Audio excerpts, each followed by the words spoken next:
അല്ല, ഞങ്ങളെ നേതാക്കന്മാരെ വിവരം എന്ന് പറഞ്ഞാൽ ഞങ്ങളെ അബ്ദുൾ റബ്ബ് സ്കൂളിന്റെ വരാന്ത കാണാത്തവരാന്ന് പറഞ്ഞവരാ. അബ്ദുൾ റബ്ബ് അലിഗഡ് യൂണിവേഴ്സിറ്റിയിൽ നിന്ന് ബിരുദാനന്തര ബിരുദം വാങ്ങിയ ആളാ. ഞങ്ങളെ നേതാക്കന്മാരെ ഡിഗ്രി കേൾക്കണം. കുഞ്ഞാലിക്കുട്ടി MBA. അച്യുതാനന്ദന്റെ ഡിഗ്രി എന്താ? 4ാം ക്ലാസ്സും ഗുസ്തിയും ടൈലറിങ്ങുമാണ്.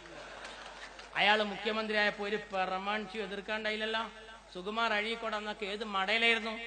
ഇപ്പൊ പറയാം അബ്ദുൾ റബ്ബിന്റെ വിവരം അലിഗഡ് യൂണിവേഴ്സിറ്റിയിൽ നിന്ന് ബിരുദാനന്തര ബിരുദം. പാണ്ടിക്കടവത്ത് കുഞ്ഞാലിക്കുട്ടിയോ MBA. MSc-ക്കാര് 4 MCOM-രുണ്ട് 4. പിന്നെ LLB വക്കീലന്മാർ advocate KN Khader, advocate N Shamsuddin, advocate M Ummer. Degree ഇങ്ങനെ പറയാം. സമാധാനിക്കുന്നുണ്ട് 2-3 MA മാത്രം. മൂപ്പർക്ക് മാത്രം 2-3 MA. ഞങ്ങളെ കൂടുതൽ ഡോക്ടർ ഉണ്ടോ മുനീർ? നിങ്ങളെ കൂടുതൽ നല്ലൊരു വൈദ്യരുണ്ടോ? ആ ബാലം വൈദ്യര് മരിച്ചതിന് ശേഷം ഞങ്ങളെ നേതാക്കന്മാരെ ബോർഡൊക്കെ ഇങ്ങനെ വെച്ചാ BSc MBBS LLB MCOM MSc. നിങ്ങളെ നേതാക്കന്മാരെ മുമ്പിൽ ബോർഡ് വെച്ചാ LP UP SSLC അല്ലേ? ഇത് ഞങ്ങളെ പറ്റിയിട്ടാ പറഞ്ഞ വിവരമില്ല. ഞങ്ങളാ കേരളത്തിൽ മഹാത്മാഗാന്ധി എന്ന ബാപ്പുജി കടന്നു വന്നപ്പോ ആ ബാപ്പുജിയുടെ പ്രസംഗം പരിഭാഷപ്പെടുത്തിയത് ആരാ? സാംസ്കാരിക കൈരളിയിൽ ഇന്ത്യയുടെ രാഷ്ട്രപിതാവ് ബാപ്പുജി കടന്നു വന്നപ്പോ ആ മഹാത്മാഗാന്ധിയുടെ പ്രസംഗം പരിഭാഷപ്പെടുത്തിയത് ആരാ? KM സിദി സാഹിബ്. അള്ളാഹു അദ്ദേഹത്തിന്റെ പരലോകം നന്നാക്കട്ടെ. KM സിദി സാഹിബ് പ്രസംഗിക്കുമ്പോ ഇംഗ്ലീഷിൽ അങ്ങനെ കവിത ചൊല്ലി. മഹാത്മാഗാന്ധി അതിനതേ ശൈലിയിൽ 1 മിനിറ്റ് ആലോചിക്കാതെ വെള്ളം സർവത്ര തീരെ കുടിപ്പാനില്ലത്രേ. എന്താണത്? ഒരാൾ അറബി പ്രസംഗിച്ച മലയാളത്തിൽ പ്രസംഗിക്കാം. അറബിയിൽ ബെയ്ത്തില്ല, അതേ രീതിയിൽ അപ്പൊ തന്നെ ബെയ്ത്തെല്ലാം പറ്റുമോ? ഒരാൺകുട്ടി ഉണ്ടാവില്ല, കഴിയില്ല. എന്നാലോ KM സിദി സാഹിബ് കാവ്യാത്മകമായി അതിനപ്പടി കണ്ട് അവതരിപ്പിച്ചു. ടോപ്പ് ട്രാൻസ്ലേറ്റർ എന്ന് മഹാത്മാഗാന്ധി KM സിദി സാഹിബിനെ കൈ കൊടുത്തിട്ട് അഭിനന്ദിച്ചു. കാരണം ജനങ്ങൾ ഇങ്ങനെ കൈയടിക്കുകയാണ്. അതിനെ പറ്റിയവരൊക്കെ ഞങ്ങളെ കൂട്ടത്തിലുണ്ട് അല്ലേ? UA ബീരാൻ സാഹിബ് ഓർക്കുന്നുണ്ടോ? VV ഗിരി കേരളത്തിൽ വന്നപ്പോ ആരാണ് പരിഭാഷപ്പെടുത്തിയത്? UA ബീരാൻ സാഹിബ്.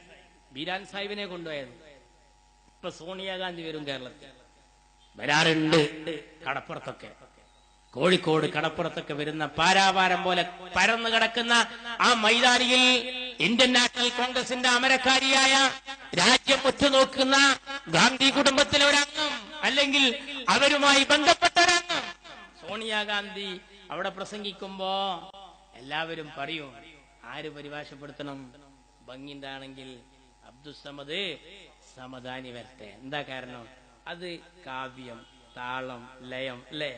അതിങ്ങനെ വരണ്ടുണങ്ങിയ ജനമനസ്സുകളിലേക്ക് കുളിർമഴയായി പെയ്തിറങ്ങുന്ന ആ വാക്കുധ്വരണി, അതിങ്ങനെ കടപ്പുറത്ത് ഇങ്ങനെ ഒരു തിര പിന്നെയും തിര എന്ന മട്ടിൽ ഇങ്ങനെ ഒഴുകി ഇങ്ങനെ വരുമ്പോ ജനങ്ങൾ ഇങ്ങനെ ഹർഷപുളകിതരാകും അല്ലേ? അതിന് പറ്റിയവരൊക്കെ ഞങ്ങളെ കൂട്ടത്തിലുണ്ട്.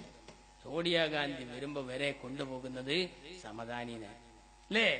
ഞങ്ങളെ നേതാക്കന്മാരെ പരിഭാഷപ്പെടുത്താൻ വേറെ ആളില്ലായിട്ടല്ല, റൂട്ട് തെറ്റുവെച്ചിട്ടാണ്. അങ്ങനെ പരിഭാഷപ്പെടുത്തിയവരൊക്കെ ഉണ്ടത്രേ. ഉനോനെ അച്ഛ ആത്മീ നെഹിയെ, ഉനോനെ അച്ഛ ആത്മീ നെഹിയെ എന്ന് ഇന്ത്യയിൽ ആരോ പറഞ്ഞപ്പോൾ അയാളുടെ അച്ഛൻ ആളത്ര ശരിയല്ല എന്ന് അർത്ഥം വെച്ചവരൊക്കെ ഉണ്ടത്രേ. അള്ള കാക്കട്ടെ. പൊന്നാര മക്കളെ, ഞങ്ങളെ നേതാക്കന്മാരെ കൊണ്ടുപോകുന്നത് അല്ലേ? ഞങ്ങളെ നേതാക്കന്മാര് പരിഭാഷപ്പെടുത്തുമ്പോൾ ജനങ്ങൾക്ക് അത് മനസ്സിലാകും. അതുകൊണ്ട് പുന്നാര പൂക്കോയ തങ്ങളും പൂമുത്ത് CH മുഹമ്മദ് കോയ സാഹിബും പൂന്തേൻ സയ്യിദ് മുഹമ്മദ് അലി ശിഹാബ് തങ്ങളും പൂമുത്തം കൊടുത്ത് ഹരിതവർണത്തിന്റെ മാറ്റുകൂട്ടി പട്ടുട ചാർത്തിയ ഈ പച്ച പതാക ഇടനെഞ്ചിലെ ഇടിപ്പ് തീരും വരെ നിലത്തിട്ട് ചവിട്ടാൻ ഒരു പ്രമാണിയെയും അനുവദിക്കരുത്. അള്ളാഹു തൗഫീഖ് ചെയ്യട്ടെ. അസ്സലാമു അലൈക്കും.